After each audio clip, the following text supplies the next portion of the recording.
दादी जी के साथ बिताए हुए अविस्मरणीय पल इस संसार में एक से एक बढ़कर हस्तियां हुई है, जिन्होंने अपनी खूबियों से, अपनी विशेषताओं से दुनिया को प्रभावित किया तथा समाज में नई चेतना जागृत की। तो दादी प्रकाशमणि जी का व्यक्तित्व एकदम भिन्न और निराला था। एक और दादी जी सादगी की देवी थी, तो दूसरे और बहुत रॉयल भी थी। दादी जी के जीवन में एक एक दिव्य गुण कूट कूट के भरा हुआ था। इसलिए दादी जी का जीवन बहुत ही महान बन गया था। दादी जी का व्यक्तित्व चुंबकीय बन गया था। एक बार कोई उनसे मिल लेता था तो जीवन भर वो उनका हो जाता था। तो ऐसी हमारी प्रकाशमणि दादी जी के साथ मुझे मधुबन में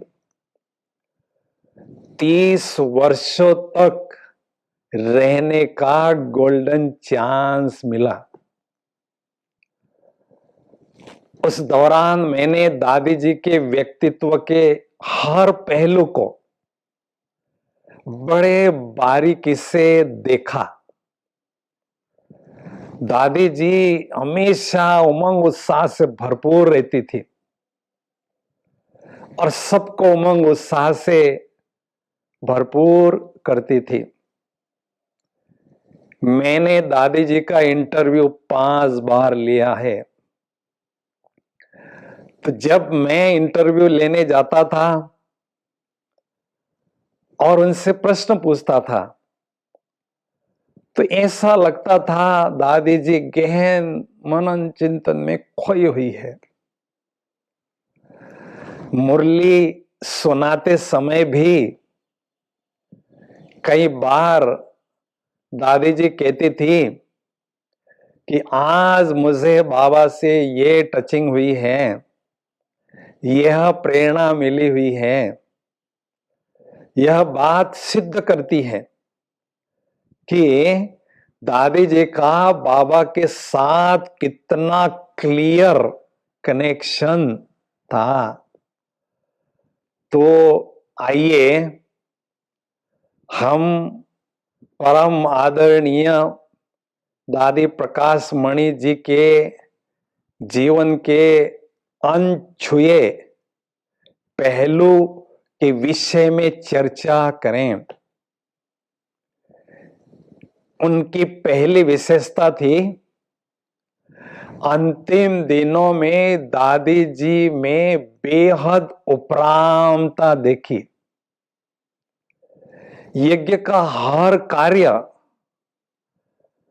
या जब भी दादी जी किसी भाई बहनों को मिलती थी तो बड़ी न्यारी प्यारी होकर मिलती थी। जब भी दादी जी से मिलना होता था तो मैंने अनुभव किया दादी जी एकदम उपराम दिखाई देती थी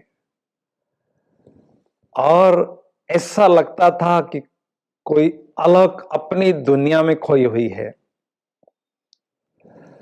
दूसरी विशेषता, दादी मां में जो ममता और दिव्यता अपार थी। दादी जी यज्ञ के भाई बहनों का केवल ज्ञान और योग से ही पालना नहीं करती थी, शारीरिक रीति से भी उनको स्वस्थ रखने की पालना करती थी। जब भी किसी की तबीयत खराब होती थी तो दादी जी स्वयं उनको मिलने जाती थी, उनका हाल चाल पूछती थी और आवश्यकता अनुसार उनको सुविधा दिलवाती थी। तीसरी विशेषता, दादी जी जो शिक्षा देती थी वो बड़े प्यार से शिक्षा देती थी। तो शिक्षा देते समय दादी जी के दिल में अपनापन रहता था और बड़े प्यार से शिक्षा देती थी, जिससे सुनने वाला व्यक्ति उसको बड़े दिल से स्वीकार करता था और जीवन में अपनाता था और परिवर्तन भी लाता था। तो संबंधों में भी बहुत मधुरता अनुभव होती थी। चौथी विशेषता है, दादी जी हर रोज भोलानाथ के भंडारे का चक्कर लगाती थी। मैंने देखा कई बार दादी जी टोली किचन में आती थी, मुझे कहती थी टोली ऐसा नहीं ऐसे बनाओ।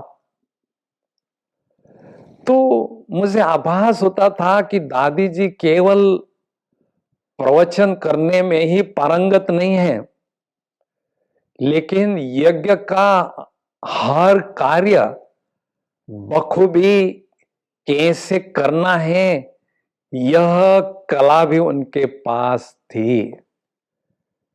एक दिन की बात है, मैं किचन में सवेरे से लेकर शाम तक बहुत हार्ड वर्क कर रहा था। तो संध्या के समय दादी जी किचन में आई थी, मैं अकेला था।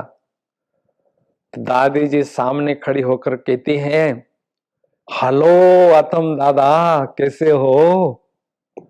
दादी जी की ये बात सुनकर मुझे इतनी खुशी हुई, इतनी महान हस्ती दादी जी, और मुझे इतना रिगार्ड दे रही है। मैं तो दादी जी पर एकदम निछावर हो गया। तो दादी जी में ये कला थी कि किसी का भी दिल कैसे जीतना और उनके नेचर को कैसे लाइट रखना। तो पांचवी विशेषता थी, दादी जी ब्रह्मा बाबा की फोटो कॉपी थी। हमने देखा ब्रह्मा बाबा के जीवन को दादी जी ने अपने जीवन में उतारा था। ऐसा लगता था दादी जी ब्रह्मा बाबा की प्रतिमूर्ति है। सभी यज्ञ वस्सों की अच्छी तरह से पालना करना, बेहद के वैराग्य की अनुभूति करना, यज्ञ की छोटी मोटी बातों को स्वयं जाकर देखना।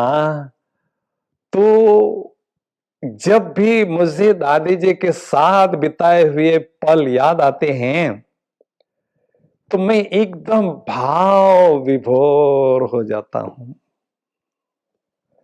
दादी जी की छठवीं विशेषता थी, दादी जी की जो सादगी थी वो बेमिसाल थी।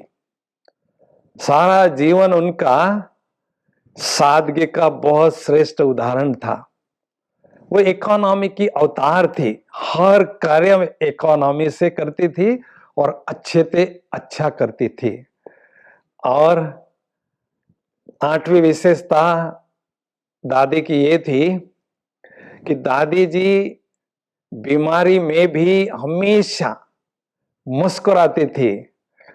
अंतिम पेपर दादी जी के सामने शरीर का आया, हंसते हंसते दादी जी ने उसको पार किया और जैसा लगता था कि दादी जी ने योग की शक्ति से रोग पर विजय प्राप्त किया। और दूसरी विशेषता उनकी थी, दादी जी दाता और रहम दिल थी। कोई उनसे मिलने जाता था तो स्थूल और सूक्ष्म से दादी जी उसको भरपूर करती थी। ऐसा लगता था दादी जी दया की साक्षात देवी है। और 10वीं विशेषता उनकी ये है, दादी जी हमेशा अथक और निर्माण चित रहती थी। मैंने दादी जी के चेहरे पर कभी भी थकावट का चिन्ह नहीं देखा। एक बार दादी जी से मैंने पूछा, दादी जी आप इतना बड़ा कारोबार चलाते हुए हमेशा लाइट रहती है? तो दादी जी ने कहा, देखो आतम भाई, मैं हमेशा एक कंधे पर शिव बाबा को और दूसरे कंधे पर फरिश्ता स्वरूप में ब्रह्मा बाबा को अनुभव करती हूं। दुनिया के सबसे बड़े पावरफुल फोर्सेस मेरे पास अवेलेबल होते हैं, जिसके कारण कोई भी बात आती है वो बहुत सहज पार हो जाती है दोनों की मदद से। इसलिए मैं सदा हल्की रहती थी। और अहंकार तो दादी को बिल्कुल छू भी नहीं सकता था।